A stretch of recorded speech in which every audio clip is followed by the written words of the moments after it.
नमस्कार मंडळी. तर स्वागत आहे तुमचं माझ्या अजून एका मिनी ब्लॉगमध्ये. आणि इथं करत आहे इस्त्री आणि लगेच बाळाचा टिफिनसुद्धा घासून ठेवला आहे. आणि हा बाळ बघा आमचा अजून झोपलेला आहे. हा स्कूलमधून आला की थोडा वेळ झोपतो. आता जायचं आहे बाहेर. तसं तर आज बाजार आहे पण भाजीपाला सगळा आहे घरामध्ये. आता फक्त बैलजोडी आणायची आहे, ते उद्या पोळा आहे म्हणून.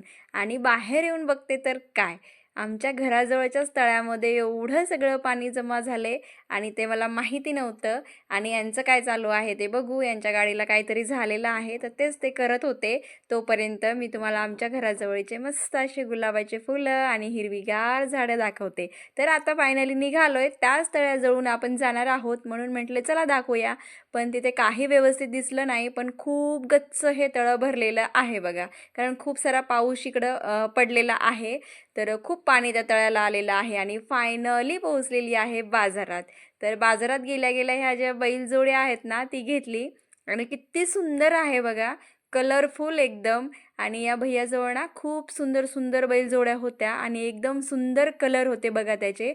आणि त्याच्यातलीच मी एक घेऊन आलेली आहे. आणि आता फायनली घरी आली आहे. तर काहीच आणायचं नव्हतं पण एवढं सगळं घेऊन आले. आणि उशीर झाला म्हटलं की झाली तर खिचडी. आणि आणलेला जो भाजीपाला आहे त्याला व्यवस्थित ठेवून घेणार आहे. त्याला काही निवडत बसणार नाही आता, कारण खूप उशीर झाला आहे आता. म्हणून तो जो भाजीपाला आणला होता, जे काही फ्रूट्स आणले होते ते सगळं जशाला तसं इथं ठेवले. आणि हा बघा, याच्या आवडीची जर गोष्ट मिळाली ना तर तो खूप खुश होतो. तर चला व्हिडिओला इथेच एंड करते. तोपर्यंत बाय बाय.